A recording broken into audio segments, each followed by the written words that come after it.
I'm the Cat in the Hat, and it's time that we get to go to a place that is steamy and wet. It is a rainforest. The reason is clear. About 100 inches of rain falls each year.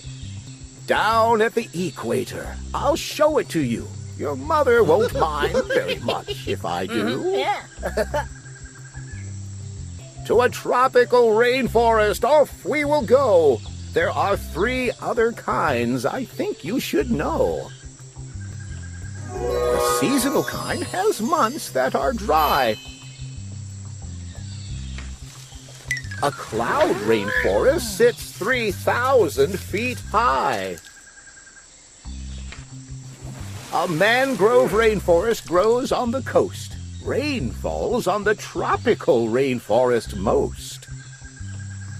Dear Sally and Dick, for your information, the reason it's rainy is called transpiration.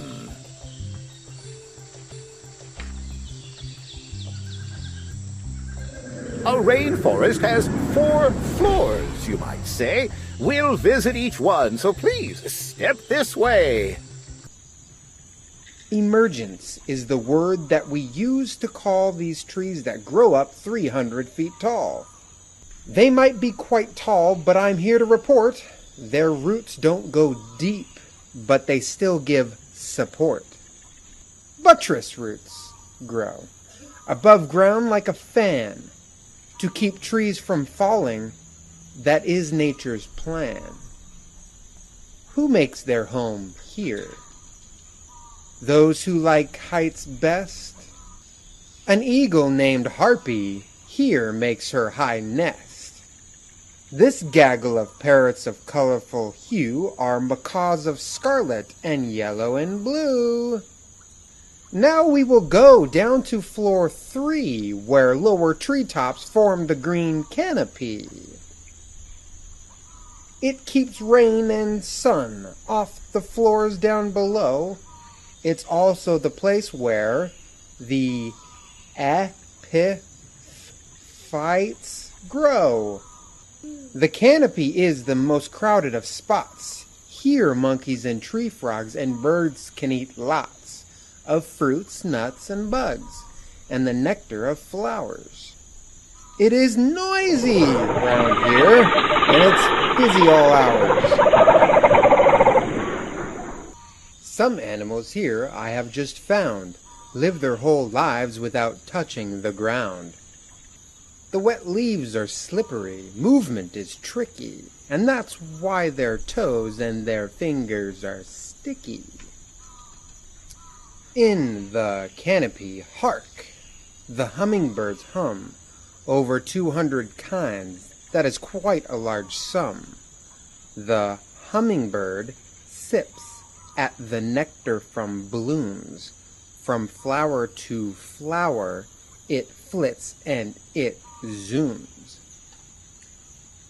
This little bird helps the flowers to grow, because pollen sticks to its body, and so, when the pollen gets brushed from its feet and its head, it causes the pollen to scatter and spread. This plant gives an insect a most deadly ride. It slips when it sips and gets trapped inside. If this plant can't root, it will grow on another.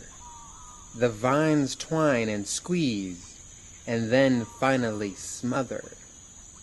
The understory is the next stop. Floor 2, ding! I'm afraid not much sun can make its way through. These vines and ferns grow where it's dim and it's hot. Spider monkey lives here, and the wild ocelot. Camouflage is the word to describe a design that makes things blend in, and so hard to find. Find 6 hidden things, and you'll win a prize. The sure way to win is to sharpen your eyes. Last stop, the first floor. The doors open wide, and when we look out, it is quite dark outside.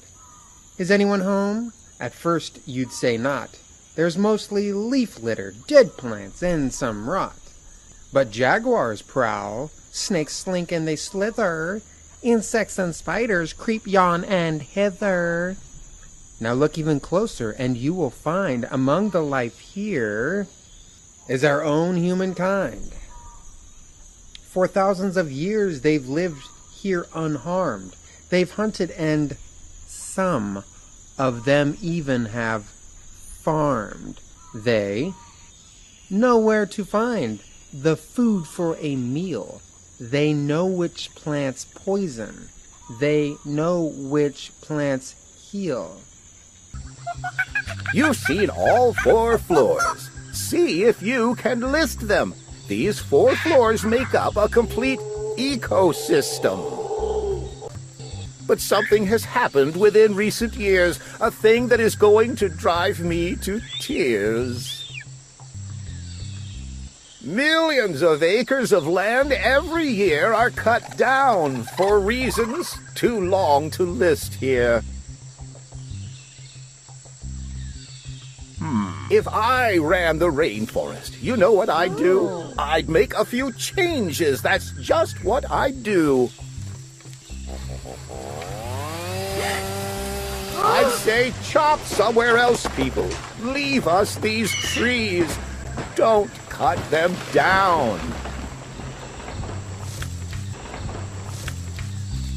Save these trees, please.